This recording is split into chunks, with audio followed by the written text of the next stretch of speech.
இது யாரை பற்றி சொல்லப்பட்டிருக்கு? புரிஞ்சதா? யாரை சொல்லப்பட்டிருக்கிறது? கேட்டின் மகன் தேவனுடைய ஆலயத்தில் போய் உட்கார்ந்து தேவன் தான் நான் அப்படின்னு சொல்லுவோம் அப்படின்னு வசனம் தெளிவாக சொல்லுகிறது. இது யார்?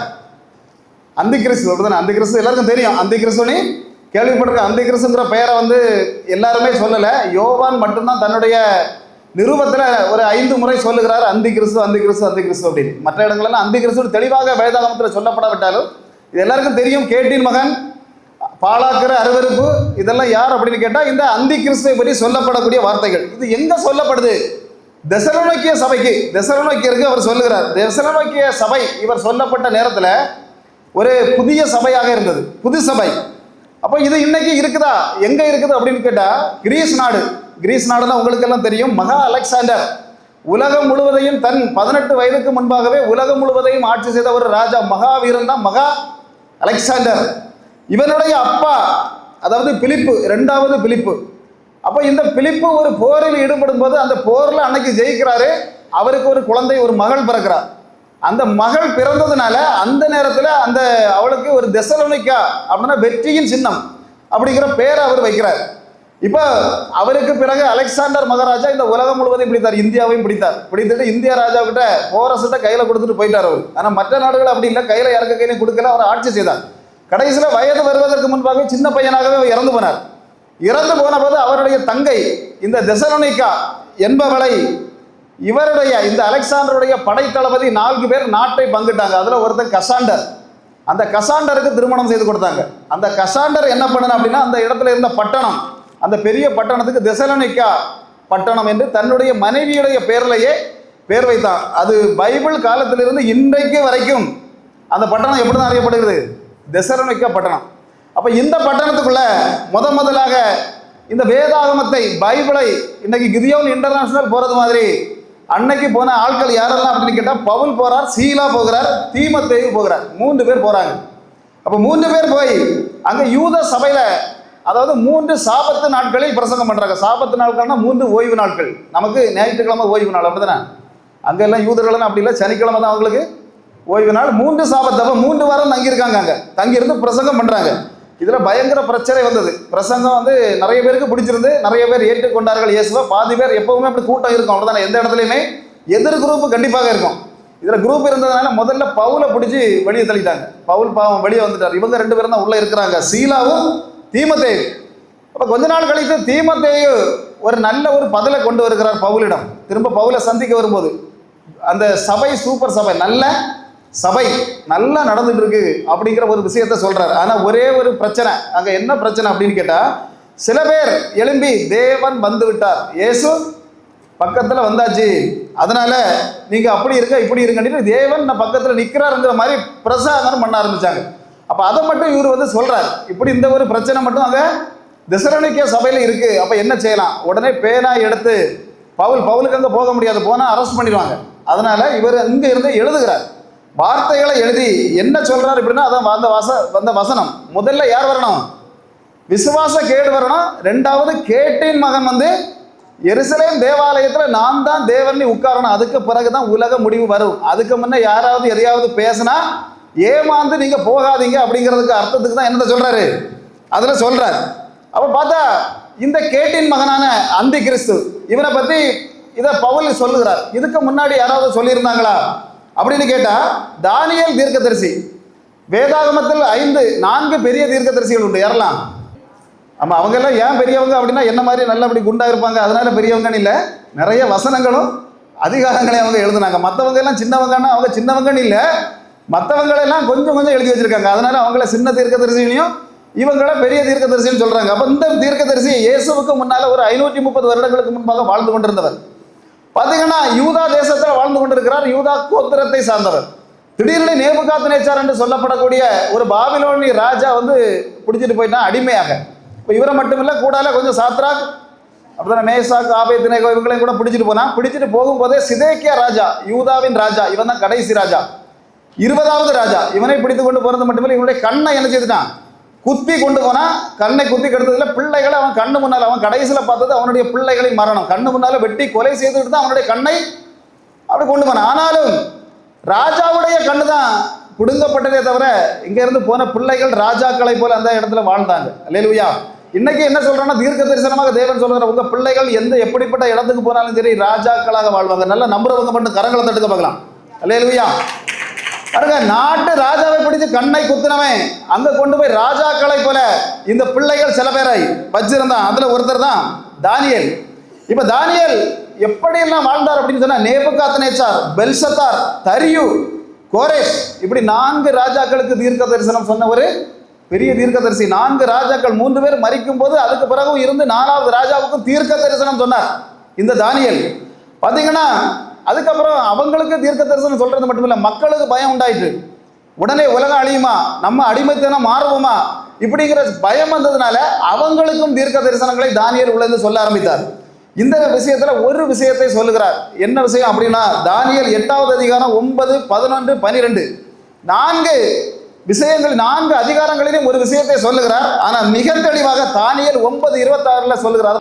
இதுல இந்த வசனம் 2 பேரை பற்றி சொல்லப்பட்டிருக்கிறது. முதல்ல சொல்லப்பட்டது இயேசுவை, அதுக்கு பின்பாகம் சொல்லப்பட்டிருக்கிறது பாழாக்குகிறவன் யாரு, அந்தி கிறிஸ்து. முதல்ல யார் சொல்லியிருக்கு, அவர் எத்தனை வருடம், 7 வருடம் உடன்படிக்கை ஏற்படுத்துவார், பலிகளை ஓய பண்ணுவார். ஏன் சொல்லப்பட்டிருக்குன்னா, இயேசு கிறிஸ்து 3.5 வருஷ காலம் ஊழியம் செய்தார். ஊழியம் செய்து கடைசி எண்டு டைம்ல இனி எந்த பலியும் வேண்டாம், நான் தான் பலி அப்படின்னு சொல்லி என்ன செய்தார், சிலுவையில மரித்து பலியானார். அதுக்கப்புறம் எந்த மிருகத்தையும் பலி கொடுக்க வேண்டாம், அதை ஓய பண்ணினார். அதற்கு அப்புறமாக கரெக்டா 3.5 வருஷம் அவருடைய சீசர்களை வைத்து ஊழியத்தை செய்ய வைத்தார். 3.5 வருஷம் அவங்க வெளியே எங்க போகல. ஸ்தேவானை முதலில் கல்லறைந்து கொல்லுறாங்க, அதுக்கு பிறகுதான் இவங்க வெளியே போனாங்க. அப்போ 3.5 வருஷம் இங்க சீசர்களை கொண்டு, அப்ப இயேசு 3.5 வருஷம் ஊழியம் செய்கிறார், இன்னொரு 3.5 வருஷம் சீசர்களை கொண்டு எருசலேம்ல ஊழியம் செய்கிறார். இதுல தான் இயேசு ஏற்படுத்தக்கூடிய சமாதானம். ஆனா கடைசியில சொல்லப்பட்டிருக்கிறது, பாழாக்குகிறவன் எங்க வந்து இறங்குவான், இனி அவன் இறங்க போகக்கூடிய சம்பவத்தையும் அந்த இடத்துல தெளிவாக சொல்லப்பட்டுகிறது. அப்ப இதையும் சொல்லப்பட்டிருக்கு, தானியேல் தீர்க்கதரிசி சொன்னார். இப்ப பார்த்தா இயேசு கிறிஸ்து இதை பற்றி சொன்னாரா, அந்தி கிறிஸ்துவை பற்றி இயேசு சொன்னாரா அப்படின்னு கேட்டா 3 சுவிசேஷங்கள்ல சொன்னார். மத்தேயுல சொன்னார், மார்க்ல சொன்னார், லூக்காவுல சொன்னார். லூக்காவுல பெரிய தெளிவாக இல்லாட்டாலும் மத்தேயும் மார்க் 2லையுமே சொன்னார், பாழாக்குகிற அருவருப்பு தானியேல் தீர்க்கதரிசி எப்படி சொன்னானோ அதே போல வந்து இறங்கும், அதுதான் உலகின் முடிவுக்கு காரியம் அப்படிங்கிறத விஷயத்தை சொன்னார். இது யாரிடம் சொன்னார் அப்படின்னா, நம்மள மாதிரி சர்ச்சில் சொல்லல, 10 பேரோ இல்லை ஒரு 5000 பேரை கூப்பிட்டு வச்சு சொல்லல, 4 சீசர்களிடம் மட்டும்தான் சொன்னார். அது எதுக்காக சொன்னார் அப்படின்னா, எருசலேம் தேவாலயத்தில் இயேசு பிரசங்கம் பண்ணி முடித்து விட்டு அப்படியே வெளியே போகும்போது சீசர்கள் ஒரு வார்த்தை கேட்டாங்க, அந்த ஆலயத்தை காட்டி, ஆண்டவரே ஆலயம் சூப்பராக இருக்கிறது, பயங்கரமாக இருக்கிறது, அது அப்படி இருக்கு, இது இப்படி இருக்கு சொன்னாங்க. உடனே இயேசு கிறிஸ்து கையை பிடிச்சு பிடிக்கி பிரைஸ் தி லார்ட், க்ளோரி க்ளோரின்னு சொன்னாருன்னு இல்லை, கல்லின் மேல் கல் இல்லாமல் அந்த ஆலயம் என்ன செய்யப்படும், சுத்தமாக இடிக்கப்படும், ஒரு கல்லு கூட கல்லுக்கு மேலே இருக்காது அப்படின்னு சொன்னார். அப்போ இவர்கிட்ட அடுத்த வார்த்தை இவங்களுக்கு கேட்கறதுக்கு பயம், எந்த இடத்துல பிரசங்கம் பண்ணாரோ அந்த இடத்த இடிச்சு போடுவாங்க அப்படின்னு சொல்லி சொல்றாரு. என்னமே அடுத்த வார்த்தை கேட்டா நம்மளை திட்டி போடுவார் அப்படிங்கிற பயந்து அவங்க என்ன செய்தாங்க அப்படின்னு சொன்னா அப்படியே போயிட்டாங்க. போகும்போது ஒலிவ மலையில போய் சேர்றாங்க. ஒலிவ மலையில போய் சேர்ந்த உடனே மற்ற சீசர்கள் எல்லாம் போனாங்களா இல்லையா, ஆனால் 4 சீசருடைய பெயர்களை தனியாக போடப்பட்டிருக்கு. பேதுரு, யாக்கோபு, யோவான், அந்திரேயா. மார்க் 13:3 சொல்லுகிறது. இவங்க 4 பேரும் போய் ஒரு கேள்வி கேட்டாங்க. 3 கேள்வி, ஒன்றும் இல்லை 3 கேள்வி சரமாரியா கேட்டாங்க. என்னன்னா, அது எப்போது சம்பவிக்கும், 2வது உமது வருகைக்கும், ஆமா எப்ப சம்பவிக்கும், அடுத்தது இன்னொரு கேள்வி கேட்கிறாங்க, அதற்கு ஒரு அடையாளத்தை நீர் தரணும். 3 கேள்விகள் கேட்டாங்க. அப்ப இயேசு நிறைய பதில் சொல்லுகிறார். உலக முடிவு எப்படி இருக்கும், கள்ள தீர்க்கதரிசிகள் வருவாங்க, கள்ள போதனைகள் நடக்கும், இன்னும் போரும் செய்திகளும் கேள்விப்படுவீங்க, ஆனா இதெல்லாம் நீங்க முடிவுன்னு நினைக்காதுங்க அப்படின்னு சொல்லிட்டு திடீர்னு ஒரு வார்த்தையை சொல்றாரு. மத்தேயு 24:15 இயேசு சொல்றாரு. இயேசு இந்த அந்தி கிறிஸ்துங்கிற பெயரை சொல்லல, என்ன சொல்றாரு, பாழாக்குகிற அருவருப்பு. அதுக்கப்புறம் யார் அந்தி கிறிஸ்துங்கிற பெயரை சொல்லுகிறார் அப்படின்னு சொன்னா, அந்த 2 நிருபங்கள், யோவான் எழுதின 2 நிருபங்கள் இருக்கு, அதுல நீங்க எடுத்து வாசித்தீங்கன்னா தெரியும். 5 முறை அந்தி கிறிஸ்து சொல்லி யோவான் மட்டும்தான் இந்த பைபிள்லயே அந்த பெயரை யூஸ் பண்றாரு. அதுக்கப்புறம் வெளிப்படுத்தின விசேஷத்துல அதே யோவான் சொல்றாரு, அது அந்தி கிறிஸ்துங்கிற பெயர்ல சொல்லல, மிருகம் அப்படிங்கிற பெயரை பல தடவை சொல்றாரு. அப்ப இப்படியெல்லாம் நடந்திருக்கும் போது இப்போ என்ன சம்பவிக்க போகிறது, அதைத்தான் நம்முடைய ஒரு 10 நிமிஷத்துல பேசி நான் முடிக்கலாம் அப்படின்னு ஆசைப்படுறேன். என்னன்னா, இந்த அந்தி கிறிஸ்து போய் ஒரு ஆலயத்துல நிக்கணும், வேதாகமம் தெளிவாக சொல்லுகிறது. தானியேல் சொல்றார், இயேசு சொல்லுகிறார், யோவான் சொல்லுகிறார், பவுல் சொல்லுகிறார், எல்லாரும் சொல்றாங்க. அப்ப இது நடக்கணும், அதுல போய் ஆலயத்தில் நிக்கணும். ஆனா ஆலயம் இப்ப இருக்கா, யூதர்களுக்கு ஆலயம் இருக்கா, ஆலயம் இல்லை. ஆலய கட்டுறதுக்கு முயற்சி பண்றாங்க. அங்க என்ன பிரச்சனை அப்படிங்கிறத நம்ம இப்ப பார்க்க போறோம். என்னன்னா, பாருங்க, 2 ஆலயங்கள் அதுக்கு முன்னாக கட்டப்பட்டிருந்தது. ஒன்று சாலமோன் கட்டின ஆலயம். சாலமோன் கட்டும் போதே ஆண்டவர் சொல்றாரு எங்க கட்டணும்னா மோரியா மலை மேல. யாரு மோரியா மலைன்னா எந்த மலை? ஈசாக்கை பலி கொடுக்க ஆபிரகாம் கொண்டு போன மலையில தான் எதை கட்டணும்? ஆலயத்தை கட்டணும். ஆலயம் கட்டும்போது ஈசாக்கு அந்த சம்பவத்தில் ஒரே ஒரு ஆடு பலி கொடுக்கப்பட்டது. ஆனால் சாலமோன் ஆலயம் கட்டி முடித்த போது 1,20,000 ஆடுகள் கட்டி பலி கொடுக்கப்பட்டு ஆலயம் திறக்கப்பட்டது. 2வது இடிச்சு போட்டு நேபுகாத்நேச்சர் போனார். அதுக்கு பிறகு நெகேமியா எஸ்ரா காலத்தில் கொஞ்சம் புதுப்பித்தாங்க. ஆனால் இயேசுவின் காலத்தில் ஒரு 30 வருஷத்துக்கு முன்னே ஏரோது ராஜா இந்த யூதர்களை ஒரு நல்ல பெருமைப்படுத்தணுங்கிறதுக்காக ஆலயத்தை திரும்ப பெரிய ஆலயமாக இருந்த ஆலயத்தை இடித்துட்டு பெரிய ஆலயமாக கட்டினான். இப்போ 2 ஆலயம் கட்டப்பட்டிருக்கிறது. 2மே ஒரே இடத்துல தான், மோரியா மலைக்கு மேலே தான் கட்டப்பட்டிருக்கிறது. இப்போ என்ன சம்பவித்தது அப்படின்னு சொன்னால், இந்த மலை இப்போது அந்த ஆலயம் இல்லைன்னா என்ன ஆகிப்போச்சு? இப்போ இஸ்லாமியர்கள்னா தெரியுமா? இஸ்லாமியர்களுடைய என்னதெல்லாம் இருக்கு? ஒன்று அல்-அக்ஸா மசூதி அங்கே இருக்கு. இன்னொன்று பாறை குவிமாடம், டோம் ஆஃப் த ராக் அங்கே இருக்கு. இப்போ அந்த இடத்துல தான் ஆலயத்தையும் கட்டணும். அந்த கிறிஸ்து அங்கே வரணும். ஏன்னா மாற்றி கட்ட முடியாது. இதுதான் இப்போ பிரச்சனை. உலகத்துக்குள்ள மைய பிரச்சனை என்னது? எருசலேமை சகல ஜனத்துக்கும் பாரமான கல்லாக்குவேன்னு சொல்லப்பட்டபடி இப்போ எருசலேம்ல பிரச்சனை. மற்ற நாடுகளுக்கெல்லாம் என்னது? இந்த ஆலயம் கட்டணும் அப்படின்னு சொன்னால் மசூதி இடிக்கப்படுமா, இல்லை அங்கே இருக்கக்கூடிய பாறை குவிமாடம் இடிக்கப்படுமா? இது எப்படி இங்கே மசூதி வந்தது? இதுக்கு என்ன காரணம் அப்படின்னு பார்த்தா, இயேசுவை சிலுவையில் அறைந்தது யாரு? யூதர்களா? ரோமர்கள் அறைந்தாங்க. அப்படிதானே? எங்கேயுமே யூதர்கள் சொல்லக்கூடாது. யூதர்கள் அறையலை, அவங்க காட்டி கொடுத்தாங்க, பிரச்சனை பண்ணாங்க. அறைந்தது ரோமர்கள் தான். ரோமர்கள். அப்போ இயேசு சொல்றார் கல்லின் மேல் கல் இல்லாதபடி இடிக்கப்படும். ஆலயத்தை இடிக்கக்கூடிய சம்பவத்தையும் இயேசு சொல்லிட்டார். சொல்லிட்டு மீண்டும் என்ன ஆகி போகுதுன்னா, இவர் சொன்னது போல கல்லின் மேல் கல் இல்லாதபடி இயேசு கிறிஸ்து பரமேறி பரலோகத்துக்கு போன பிறகு 40 வருஷங்கள்ல அங்கிருந்து தீத்து டைட்டஸ் என்று சொல்லப்படுகிறவன் வந்து என்ன செய்தான்? ரோமர். அப்போ அவங்க ரோமர்கள் இயேசுவை ஏற்றுக்கொள்ளவில்லை. அவன் இதை பாழாக்குகிறான். அந்த நேரத்தில் பார்த்தீங்கன்னா எருசலேமில் தங்களுடைய பிள்ளைகளை வெட்டி தின்றார்கள். அவ்வளவு பெரிய பஞ்சம். அப்படியெல்லாம் நடந்து கொண்டிருக்கிற டைம் அடுத்தது திரும்ப போயாச்சு. அதுக்கப்புறம் இயேசுக்கு பிறகு 130வது வருஷம் திரும்பவும் இவங்க யூதர்கள் அவங்களுக்கு எதிராக, ஏன்னா இவங்க தான் ரோமர்கள் தான் பெரிய சாம்ராஜ்யம், கிளர்ச்சி பண்ண ஆரம்பிக்கிறாங்க. அப்போ அங்கிருந்து ஒரு ராஜா ஹெட்ரேசியான் என்று சொல்லப்படக்கூடிய ராஜா இவங்களை துரத்தி அடித்தான். எங்க 100 நாடுகளுக்கு துரத்தி பண்ணாங்க. யூதர்கள் ஒருத்தர் எங்க இல்லை, இஸ்ரவேல்ல எருசலேமிலேயே இல்லாதபடி அவன் துரத்தி அடித்தான். அப்பதான் இயேசு ஏற்கனவே அது ஏன் துரத்தி அடிக்கப்பட்டார்னா, பிலாத்து கிட்ட போய் விசாரிக்கும் போது அவங்க ஒரு வார்த்தை சொன்னாங்க, இவனுடைய இரத்தப்பழி என் மேலும் எங்கள் பிள்ளைகள் மேலும் இருப்பதாக. அந்த பழிக்காக அவங்க துரத்தி அடிக்கப்பட்டாங்க. 100க்கு மேற்பட்ட நாடுகளில் இவங்க பிரிஞ்சு போறாங்க. இப்ப பிரிந்து போன பிறகு ஒரு 300 வருடம் கழிந்த பிறகு இந்த ரோமர்கள் யாரை ஏற்றுக்கொள்றாங்க? இயேசுவை ஏற்றுக்கொள்றாங்க. உங்களுக்கு தெரியும், கான்ஸ்டான்டைன் ராஜா ரோமர் சக்கரவர்த்தி ஏற்றுக்கொள்கிறாங்க. இப்போ ஏற்றுக்கொண்டுட்டு அவங்க என்ன செய்யறாங்கன்னா, இங்க எருசலேமில் பார்க்குறாங்க. அங்க என்னது இருக்குன்னா, இந்த இடத்துல கட்டக்கூடாது. ஏன்னா அவங்க இயேசுவை ஏற்றுக்கொண்டாச்சு. அவங்க என்ன நினைக்கிறாங்க அப்படின்னா, இயேசுவே கல்லின் மேல் கல் இல்லாதபடி இடிக்கப்படும் சொல்லியாச்சு. அப்ப இந்த இடத்துல நம்ம உடனே ஆலயத்தை கட்டக்கூடாதுங்கிறதுனால அந்த இடத்த மட்டும் விட்டுட்டு பக்கத்துல நிறைய ஆலயங்களை, சின்ன ஆலயங்களை, கிறிஸ்தவ ஆலயங்களை அவங்க கட்டி வச்சிருக்கிறாங்க. ஆனா அதுக்கு பிறகு நடந்த சம்பவம் தான் 600 வருடங்களுக்கு பிறகு 637ல ஒரு கலிபா உமர் என்று சொல்லப்படக்கூடிய இஸ்லாமிய ராஜா என்ன செய்யறான்? இஸ்ரவேலை முழுவதுமாக பிடிக்கிறான். பிடிச்சவன் என்ன செய்தான் அப்படின்னா, ஒரு மரத்தாலான ஆலயத்தை அந்த இடத்தில், இதுக்கு முன்ன இருந்த இடத்துல அவன் கட்டுகிறான். கொஞ்ச நாட்களில் அங்க திரும்ப வேற ஒருத்தன் போகிறான், உமாயத்து கலிபா அப்படிங்கிறவன் போய் அங்க என்ன நடக்குதுன்னா, மக்கா மதினா அடுத்ததாக அவர்களுக்கு புனிதமான ஒரு இடம், பாறை குவிமாடம். அந்த பாறையை பார்த்தீங்கன்னா தெரியும், பாறை அழகா பொண்ணுனால என்ன செஞ்சுட்டாங்க, இப்போ பொதிந்து. அவங்க என்ன சொல்றாங்க அப்படின்னா, அவங்களுடைய முகமது நபி அங்கிருந்து பரலோகத்துக்கு ஏறி போன ஒரு இடம். அப்போ மக்கா மதினாவுக்கு அடுத்தது மிக புனிதமான இடம் எதுதான்? அவங்களுக்கு இதுதான்.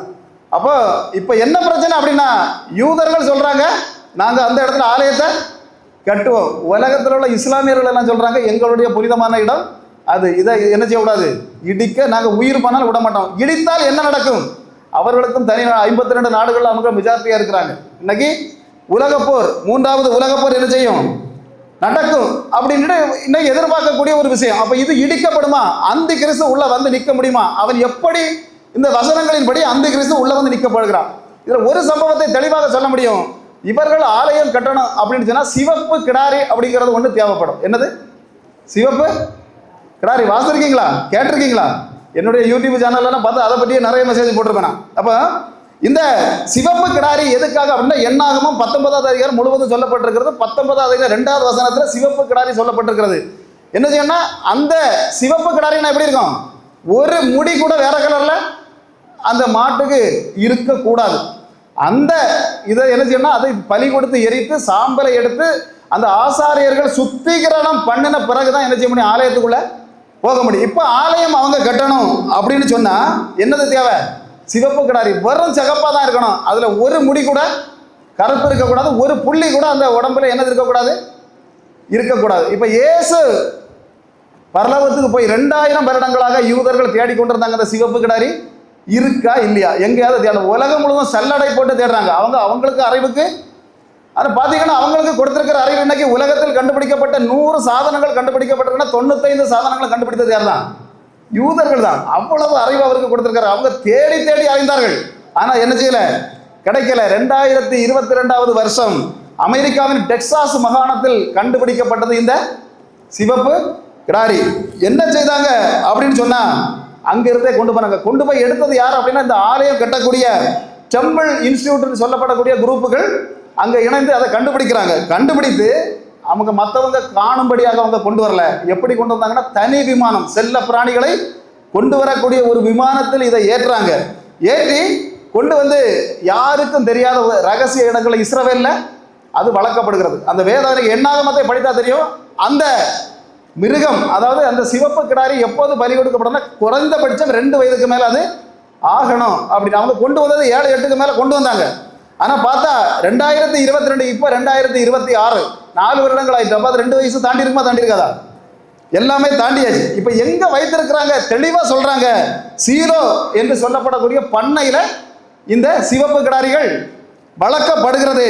பலிபீடங்களும் எங்க பலியிடணும், இதை பலியிட்டு எரிக்கணுங்கிறதையும் அவங்க தெளிவாக ஒலிவமலை மேல இடத்தை குறிச்சாச்சு. அவங்க கிளியரா குறித்து வைத்துட்டு கடைசியில் என்ன செய்தாங்க அப்படின்னா, போன வருஷம் 2025 வருஷத்துல ஒரு கிடாரியை கொண்டு எரிச்சாங்க. எரிச்சுட்டு அப்போ உலகமே கேள்வி கேட்டது, ஏன் இப்படி எதுக்காக இப்போ இருக்கிறீங்கன்னதுக்கு அவங்க என்ன சொன்னாங்கன்னா, அது இதுக்கு வாலில் என்னது இருக்கு, ஒரு கருப்பு புள்ளி இருக்கு, இது வந்து சும்மா என்ன செய்யணும் அப்படி, அதாவது ஒரு ஒத்திகைக்காக நாங்கள், ஏன்னா இங்கே இருக்கக்கூடிய ஆசாரியர்கள் மற்றவர்கள் இதெல்லாம் நிறைவேற்றவங்க எப்படி அடுத்தது உண்மையான சிவப்பு கிடாரியை நாங்கள் எரிக்கும் போது பலி கொடுக்கும் போது அவங்களுக்கு ஒரு பிராக்டிஸ் வேணும், அதுக்காக தான் நாங்கள் இப்போ என்ன செய்கிறோம், எரிக்கிறோம் அப்படிங்கிறது 2025 வருஷம். போன வருஷத்தில் அவங்க தெளிவாக சொல்லி ஒரு கிடாரி அவங்க பலி கொடுத்தாங்க. இப்போ என்ன பிரச்சனை அப்படின்னு சொன்னால், ஹமாஸ் தீவிரவாதிகள், ஹஸ்புல்லா தீவிரவாதிகள், உங்களுக்கு தெரியும் இதெல்லாம் ஊட்டி வளர்த்தது யார் அப்படின்னு கேட்டால் இன்றைக்கு போராடி கொண்டிருக்கிற ஈரான்.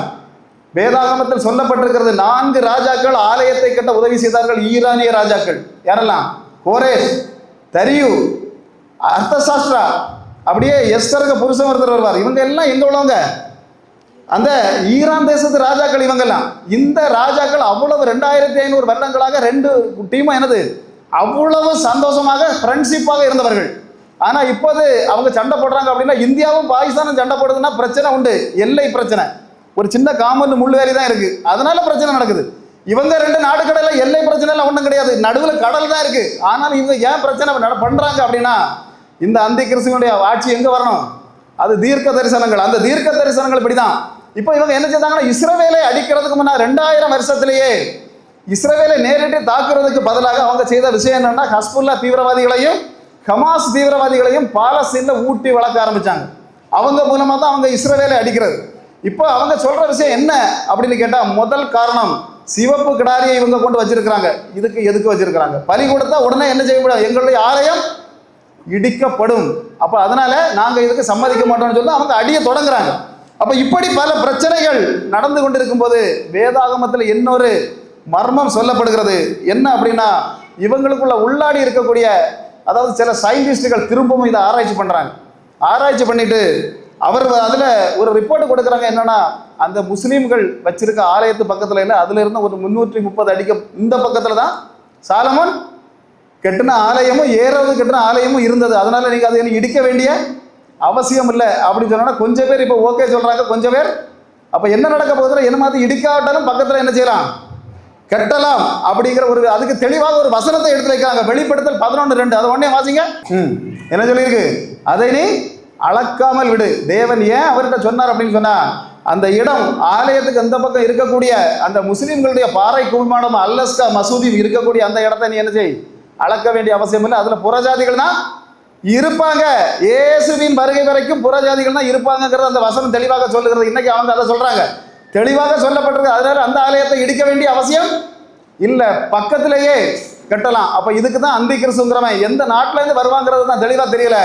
ஆனா கண்டிப்பாக அவன் வந்து என்ன செய்வான், ஒரு உடன்படிக்கை ஏற்படுத்தி இஸ்லாமியர்களிடையும் பேசி, யூதர்களிடமும் பேசி, கிறிஸ்தவர்களிடையும் பேசி, ஒரே மதம் அப்படிங்கிற ஒரு கொள்கைக்குள்ள கொண்டு வந்து அவங்களும் ஆலயம் கட்டட்டும், நீங்களும் ஆராதிங்க அப்படிங்கிறத கொண்டு வந்து பேசி, அதுதான் வேதாகமத்தில் தெளிவாக சொல்லப்பட்டிருக்கிறது. ஒரு உடன்படிக்கை அவன் என்ன செய்வான், ஏற்படுத்துவான். ஆனா 3.5 வருஷம் காலம் தான் அந்த உடன்படிக்கை நிற்கும். 3.5 வருஷம் கழிந்த உடனேயே வேதாகமம் தெளிவாக சொல்லுகிறது, நான் தான் தேவன் அப்படின்னு உள்ள போய் இருப்பான். அதான் முதல்ல நம்ம வாசித்த வசனத்திலேயே பாழாக்குகிறவன் நான் தான் தேவன் என்று என்ன செய்யணும், எருசலேமுக்குள்ள போய் இருக்கணும். அப்போ அந்த காலத்துக்கு பக்கத்துல இன்னைக்கு பாத்தீங்கன்னா எல்லாமே ரெடி ஆயாச்சு.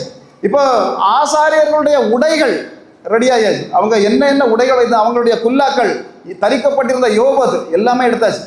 உடன்படிக்கை பெட்டியை தேடி இன்னைக்கு யூதர்கள் போடாத இடம் இல்லை. இது எங்க இருக்கு, இதை பிடிக்கணும். இந்த உடன்படிக்கை பெட்டி இப்போ எங்க இருக்கு, அதை தேடுறாங்க. அவங்களுக்கு மேக்சிமம் இப்போ தெரிஞ்ச இடம் அந்த மோசையுடைய கல்லறை பக்கத்தில் இருக்கு அப்படிங்கிறது இவங்களுக்கு ஒரு குழு கிடைச்சிருக்கு. ஆனால் மோசையின் கல்லறை வேதாகமத்தில் சொல்லப்படுகிறது. அந்த கல்லறை யாருக்கும் இன்று வரை தெரியாமல் தேவன் நினைச்சுதா மூடி மறைத்தார்னு போடப்பட்டிருக்கிறது. இவங்க அதை நோக்கி இப்போ போறாங்க. ஒன்று அது கிடைக்கணும், இன்னொன்று வேற எல்லாமே ரெடி ஆகிடுது. சிவந்த பசுக்கள் வரை இன்றைக்கு ரெடி ஆகிவிட்டது. அல்லேலூயா. அப்ப கர்த்தருடைய வருகை ரொம்ப தூரத்தில் இருக்கா, பக்கத்தில் இருக்கா?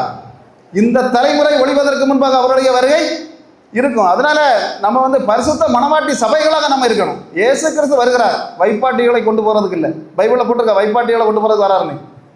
பாவம் செய்யாத பரிசுத்த மணவாட்டி சபையை அழைக்க தான் இயேசு வருகிறார். அல்லேலூயா. இன்னைக்கு இந்த தேவ செய்தியை கேட்டவங்க ஒரு விஷயத்துல ஏதாவது ஒண்ணு, இவ்வளவு நாள் என்ன பாவம் செய்திருந்தாலும் சரி, இன்னைக்கு ஆண்டவரை உமதை வருகை நெருங்கும் போது நான் இந்த ஒரு பாவத்தை விடுகிறேன், அடுத்த வாரம் வரும்போது இன்னொரு பாவம், அடுத்த வாரம் வரும்போது இன்னொரு பாவம். எல்லாருமே இயேசுவாக மாற முடியாது. அல்லேலூயா. யாருமே நாங்கள் பிரசங்கம் பண்ணுறோங்க, நான் 500 சர்ச்சுக்கு மேலே பிரசங்கம் பண்ணியிருக்கேன், ஆனால் நான் ஒன்றும் இயேசு மாதிரி. ஆனால் ஒவ்வொரு நாளும் இந்த வருகையின் செய்திகளை, வருகையின் காரியங்களை ஆராயும் போது ஒவ்வொரு நாளும் ஒவ்வொரு பாவத்தை நாங்கள் விடுகிறோம். அல்லேலூயா. ஒவ்வொரு நாளும் ஒவ்வொரு பாவத்தை விடும்போது தான் நம்ம ஆலயத்துக்கு வாரத்துக்கே ஒரு கிடைக்கும். இல்லாமல் சும்மா ஏதோ வந்தோம், நேற்றைக்கு வந்தோம், நாளைக்கு வந்தோம், மறுநாள் வந்தோம், வந்துட்டு அப்படியே வாரது மாதிரி போயிட்டு இருக்கோம் அப்படின்னு சொன்னால் ஒரு யூஸும் இல்லை. வந்தால் இன்று ஆலயத்துக்கு வரவங்க இன்னைக்கு ஒரு பாவத்தை விட்டு வாங்கணும். அல்லேலூயா.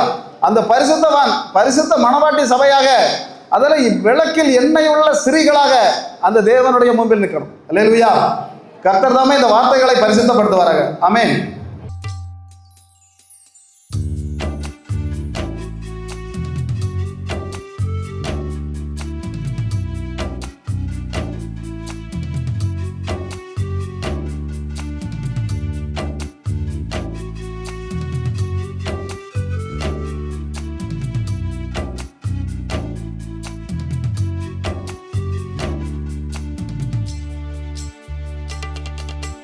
நீதியின் கதிரே, சத்திய தீபமே, மாறாமன்னவரே, ஜீவநதியே, யுகவின் சிங்கமே, காலையின் ஒளியே.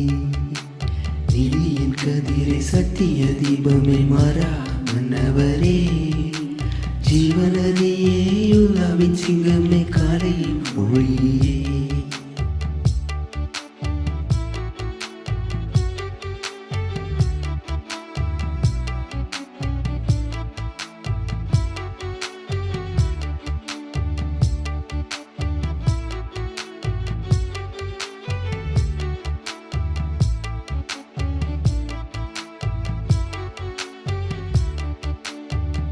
நீரழைக்கும் சத்தத்தில் அலைகள் உடைந்தது, நீ நடக்கும் பாதத்தை கேருபீன்கள் மறைத்தது. நீரழைக்கும் சத்தத்தில் அலைகள் உடைந்தது, நீ நடக்கும் பாதத்தை கேருபீன்கள் மறைத்தது. மாட்சிமை ராஜாவே, மௌன சத்தமே, தூதர்கள் பாடிடும் திரியக தெய்வமே. மாட்சிமை ராஜாவே, மௌன சத்தமே, தூதர்கள் பாடிடும் திரியக தெய்வமே. நீதியின் கதிரே, சத்திய தீபமே, மாறா மன்னவரே, ஜீவநதியே, யுகவின் சிங்கமே, காலை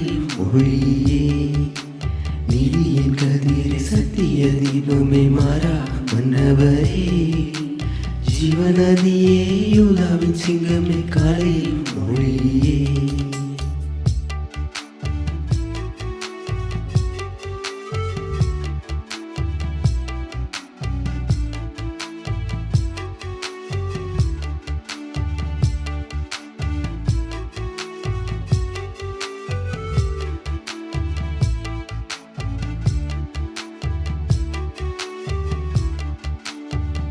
உன் பார்வை பட்டாலே எரிகோ விழுந்திடும். உன் மூச்சு பட்டாலே எலும்பும் எழுந்து நடந்திடும். உன் பார்வை பட்டாலே எரிகோ விழுந்திடும். உன் மூச்சு பட்டாலே எலும்பும் எழுந்து நடந்திடும். பரிசுத்த வாசமே கிருபை வார்த்தையே சிலுவை சாயலே நித்திய தோழரே. பரிசுத்த வாசமே கிருபை வார்த்தையே சிலுவை சாயலே நித்திய தோழரே. நிதியின் கதிரை சத்திய தீபமே மாறா மன்னவரே. ஜீவநதியே யுகாவின் சிங்கமே காலை ஒளியே. நிதியின் கதிரே சத்திய தீபமே மாறா மன்னவரே. ஜீவநதியே யுகாவின் சிங்கமே காலை ஒளியே.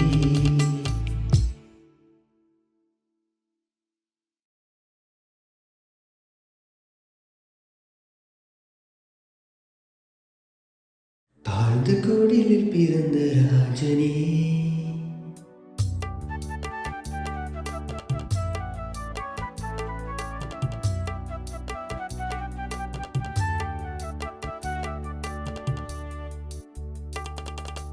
தாழ்ந்து கோடிலில் பிறந்த ராஜனே. தவழ்ந்து வளர்ந்த சத்திய தேவனே.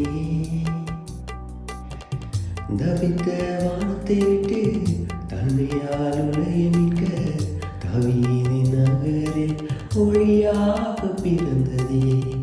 தாழ்மையின் வழியில் ஜீவனை அழித்ததே.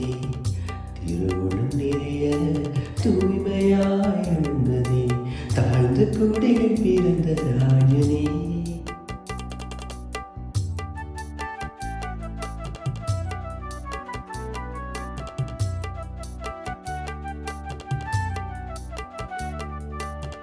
மறைந்த மகிமையை மீட்பர்கள் பார்த்து மரியாள் வயிற்றில் மேசியா பிறந்து சத்தத்தில் பிறக்க இடமில்லை என்றாலும் சாத்தான் கூட்டத்துக்கு நிற்க வழியில்லை. சந்தியின் ராஜ்யம் பூமியில் நிறுவ சத்திய வார்த்தை மனுவாக வந்தது. சாத்தான் அதிகாரம் அங்கே அழிந்தது. சாபத்தின் வல்லமை அன்றே ஒழிந்தது. தாழ்ந்த குடிலில் பிறந்த ராஜனே.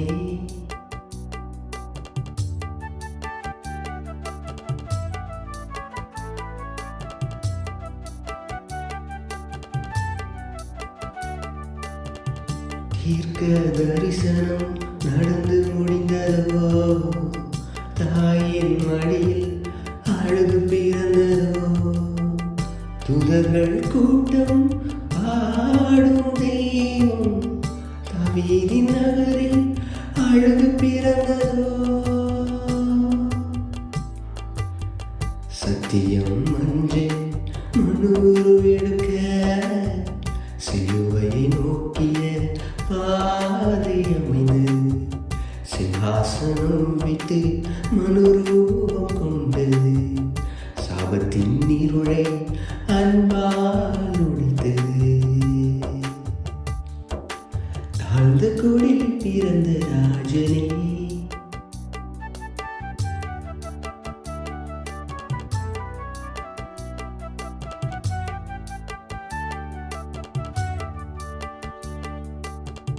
பரலோக ராஜா ஆரிலே வந்ததும் ஏரோது ராஜா ஆட்டம் கண்டதும் ராஜா ராஜாதிராஜா கர்த்தாதி கர்த்தா இம்மானுவேலரே எம்பெருமானே. நிதியின் சூரியன் பாரில் உதிக்க நுகங்கள் முறித்து நொறுக்கப்பட்டது. நம்பிக்கை ஒளி அங்கே தெரிந்தது. நித்திய ஜீவன் இங்கே நிலைத்தது. தாழ்ந்த குடியில் பிறந்த ராஜனே, தாழ்ந்த குடியில் பிறந்த ராஜனே, தவழ்ந்து வளர்ந்த சத்திய தேவனே, தவித்த வானத்தை விட்டு தன்மையால் உலகை மீட்க தாவீதின் நகரில் ஒளியாக பிறந்ததே. தாழ்மையின் வழியில் ஜீவனை